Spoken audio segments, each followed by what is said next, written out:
Hey, what's going on, guys? Donkey here, and welcome back to the Town of Light.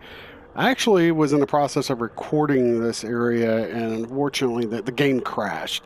I do know that the developers just released a patch on the game, as I was explaining on the recorded video. It's 1.03, and there were supposed to have been some updates to it to help fix some of the bugs, some of the lettering, so that you can visibly read the letters that you pick up a little bit better. Obviously, they still have some work that they need to do because I just opened a shutter and the game said, yeah, fuck you. We don't like you opening or closing a shutter, so it's going to crash. Anyway, with that said, I'm going to go back through this. I'll keep the speech to a minimum because I want to get through this part again. But the one thing that I did bring up in my previous commentary was that I wonder as we walk through this area if what we're seeing is actually a figment of Renee's imagination or if it's reality, because on the last episode we started learning a little bit more about Renee's life, and she stabbed herself in the stomach with a pair of scissors, hence why we were thrown in this cell area and locked away. And they were writing down that the things that she had previously discussed, the things that we were learning about with her life and what she endured while she was in the asylum, may or may not have been true. So I'm kind of wondering if maybe it's a mixed combination of both, and or maybe it's not true, but I don't know yet. So hopefully we'll find that answer out. With that said, thank you guys for taking the time to watch the video. Apologize that it crashed and we're going to have to go through this again. Obviously, it'll be a first time for you guys, but I'll try to make it as painless as possible. So with that said, let's check it out. May 4th, 1942. The patient had previously expressed suicidal feelings, but never acted on them. Yesterday, she injured herself badly, stabbing herself in the stomach with sharp-pointed scissors. Sedated, restrained, and transferred to an isolation cell. May 10th. Transferred to the agitated ward for observation. Isolation, insulin, shock therapy. September 25th. Positive response to treatment.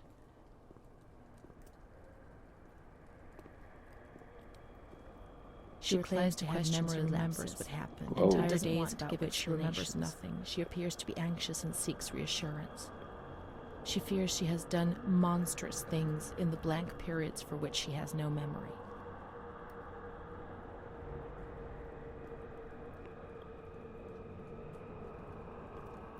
So even right there, it talks about how she appears that she has done monstrous things in the blank periods of memory. So kind of makes you wonder, because there are certain things she had no recollection of.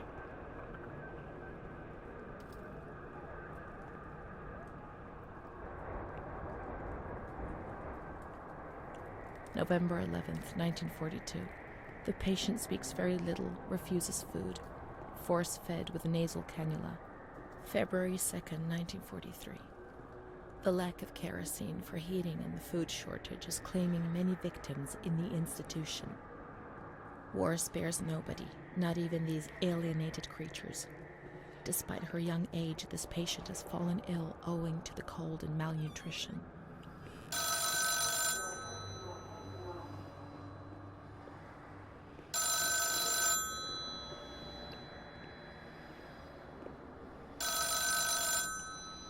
It's interesting. Last time I picked up this one here. We're going to pick up this one, and I'm wondering if Once more, I feel like I'm on the edge of an abyss. Interesting. Hold on. My paranoia is hammering at the gates. Everything is exploding, and in the end, I know they will enter and destroy me in a matter of seconds. I won't be here for much longer, but in my personal hell, consumed by fear, which will be directed violently outwards. When you're not well, I mean, in your head, when you're crazy, I mean, what else am I? Well, that's that. I can't speak or move anymore. I find it hard to swallow. I can't eat. Then it passes, I feel better, like now perhaps. Then the anxiety returns and I can't sleep. I can't stop the intrusive thoughts, one after the other, relentlessly. I suffer from memory lapses. Yes, there are periods I don't remember anything about, and I don't know what it means.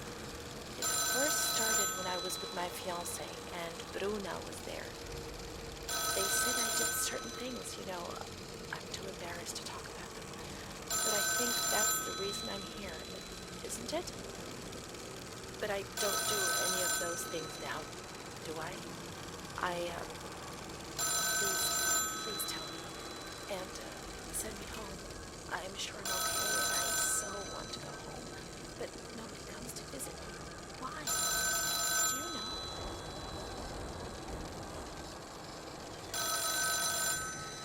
See if we can turn off this phone real quick.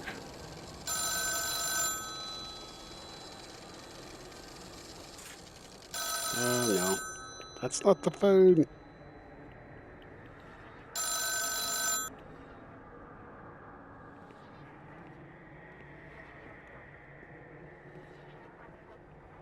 Let me go back to see if we can put in some more voices. If we can take this off. Now it looks like once you put this on, you can't take the reel off and put the other reel on. So I don't know if this has any impact. Which one you do put on. I want to say the other one was different though, from what I recall in listening to it.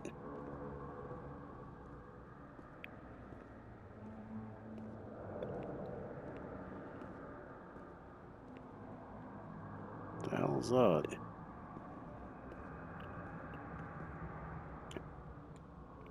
And you can't look at those. August 28th, 1942. We hereby notify you of the death of Ada T., mother of Renee T., a patient in your institution. No known relative. Sincerely yours, Onofrio P.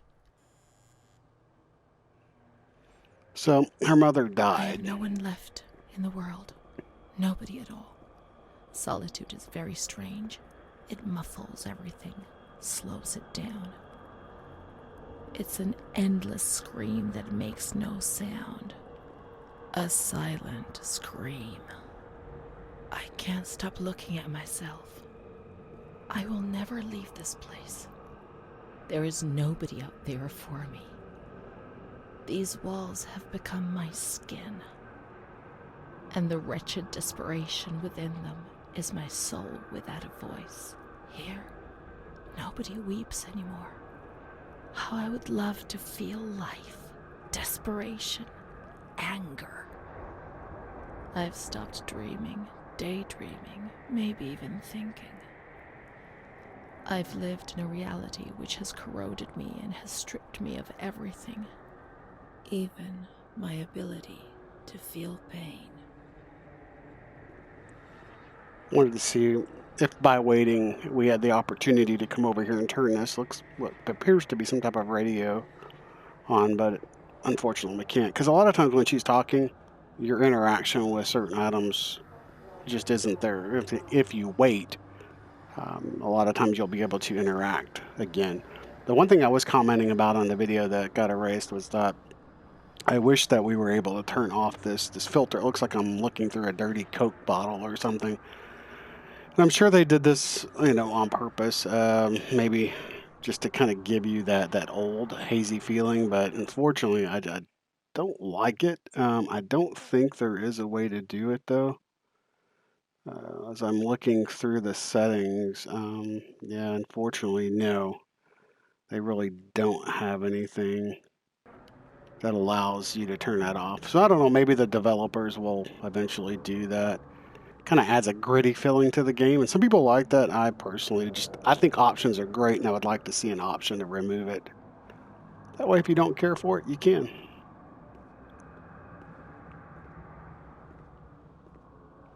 And then there's nothing in this area or any of these areas. We've already explored all of them on the previous episode, so we're just going to make our way down the stairs and to where we need to go.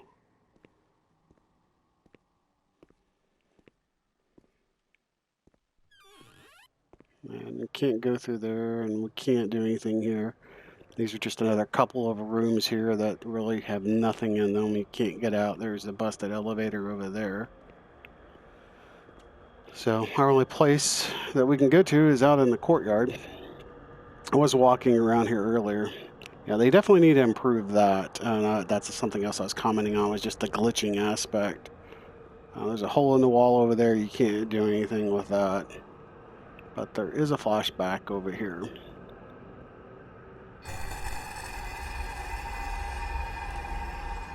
So it's interesting, kids are writing on the wall, but there's nothing there.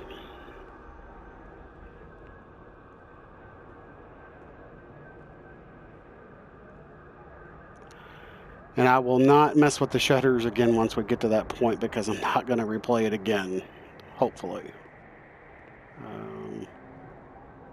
Not due to an error anyway. May 5th, 1943. Renee's state of health is good. She is eating and speaking. Her spatial and temporal orientation is good. Therapy suspended. December 3rd. She calmly asks if she can leave the hospital. Evaluate patient for 6 months. May 2nd, 1944. Discharge denied despite a favorable psychiatric opinion. The patient has no home or means of support. Yeah, these were the shutters I was messing with when it crashed before. Matter of fact, I think it was that one. Decided to try to close it, and it said, crash.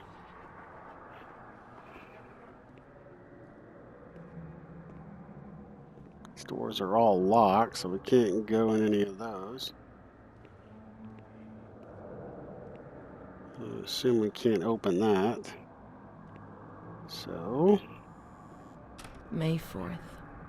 The reasons why discharge is impossible are explained, and this is how Renee learns of her mother's death 2 years after the fact. Oh, Jesus. That's fucked up. 2 years after your mom dies and you learn about... 2 years. Damn. May 5th. She tried to kill herself in the night by hanging herself with a sheet, saved by the nurses.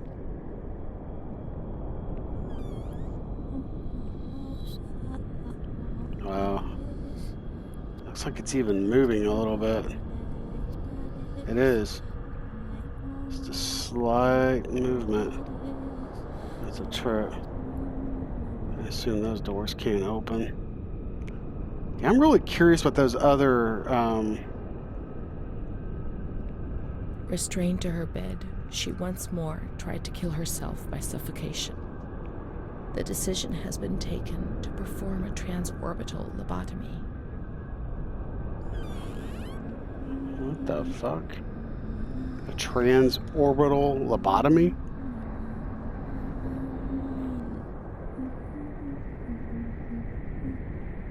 So which way? That way or that way? Let's go here first. Oh shit.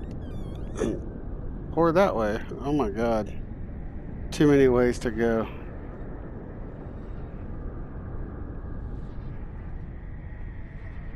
Hold on a second. That's where we came from, because there's her mom in the coffin. Can we go this way yet? No.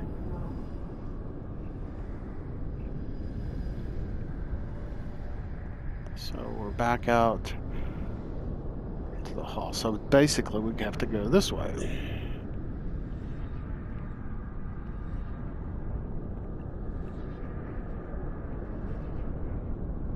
The fuck? Chapter 15.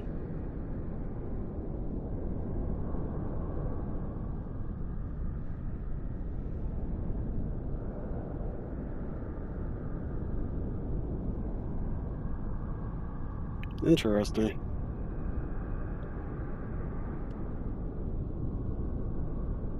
Oh, jeez. Well, getting access to the frontal lobes of the brain by sawing through the orbital bone above the eyelids, and then damaging the lobes by means of alcohol formaldehyde injection using a special instrument. Jesus.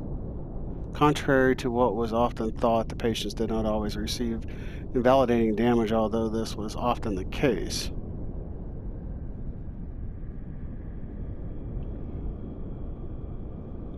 I've never even heard of such of a procedure. Sounds more experimental to me.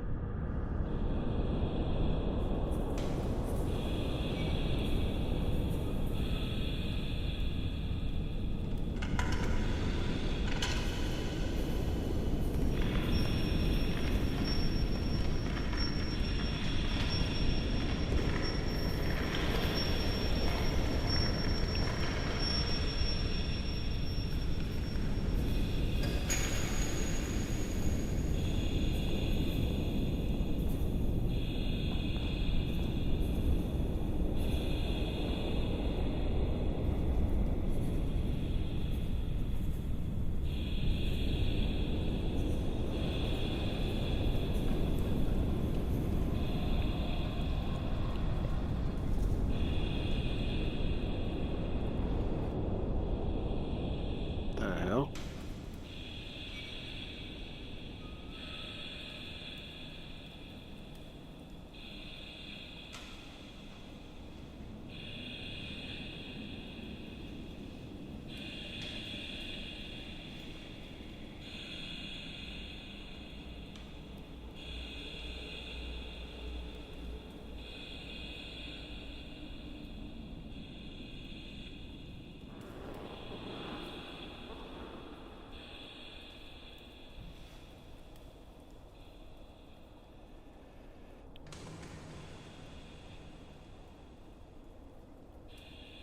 Oh, oh, Jesus.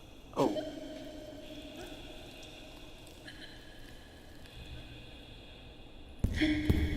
God, that's disturbing.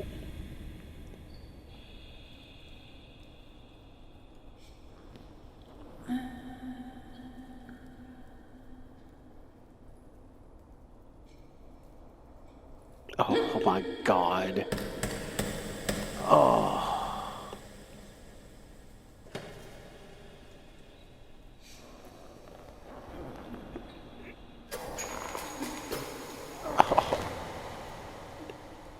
Jesus.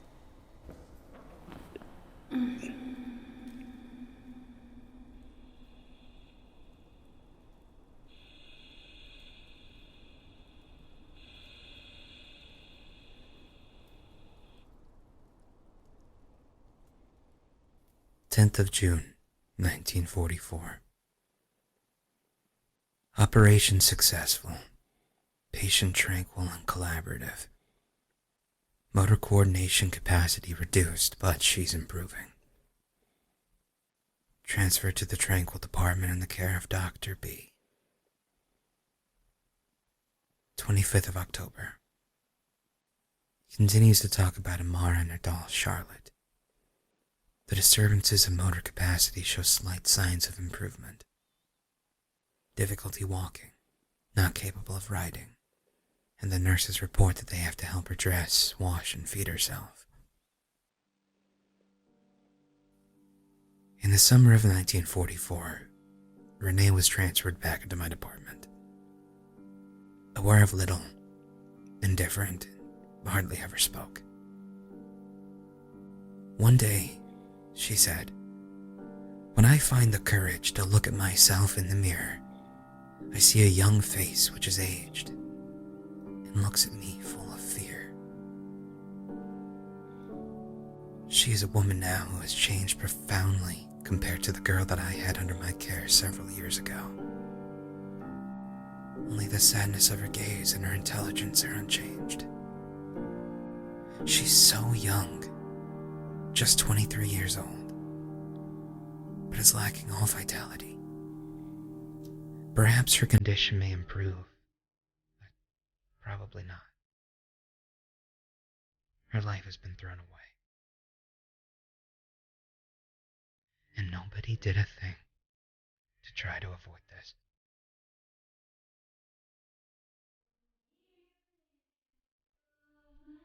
I wish you heard that my mind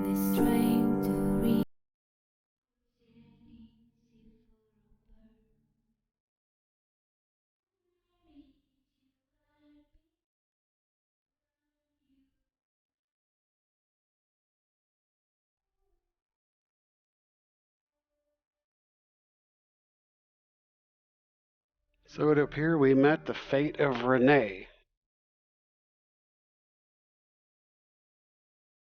Wow. Kind of makes you wonder what happened. I mean, we obviously know what happened, but... So who told her story? Did she tell her story? Or is her story told through someone gathering the information from her diaries? That would be that's what I'm curious.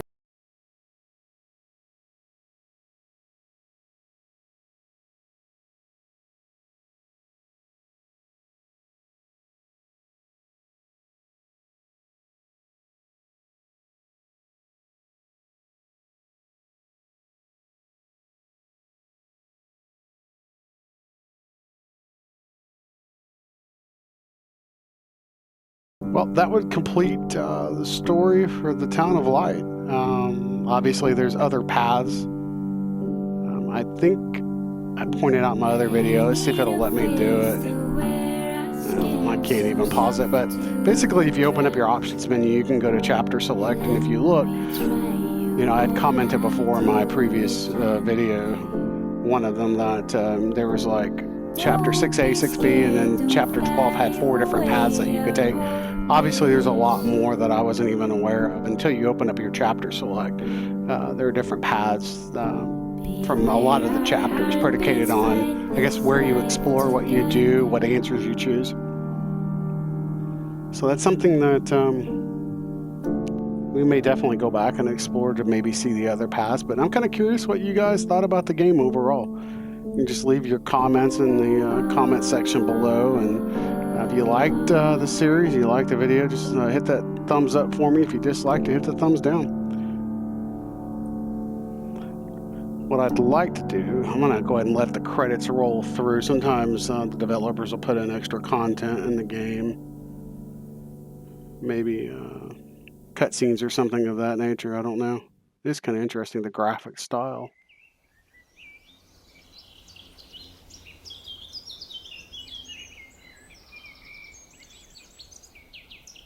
It's definitely a different type of game. The actual horror experience isn't anything more or less about ghosts or anything of that nature. It's more or less about the experience that Renee went through, the creepiness, the sounds. I mean, the sounds are fantastic. It's fantastic in the game. They did a great job with that to create that scary feeling as you're walking around the building and doors creak. And what is this? German translation? Okay. Yeah, because they definitely had to have some translation involved with some of the documents that they showed. It's cool that they actually gave them credit for that as well.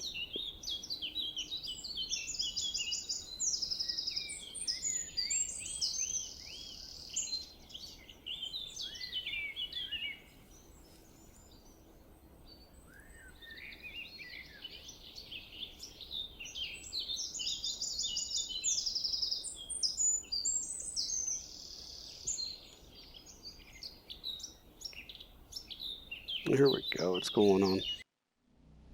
It just goes back to the beginning. So if you go down to chapters, you can actually look and you can see that there's another path here. And these are all different paths at the bottom that you can explore. See how there's 4 different paths in chapter 12. And then chapter 15 was obviously just the end credit, unemotional.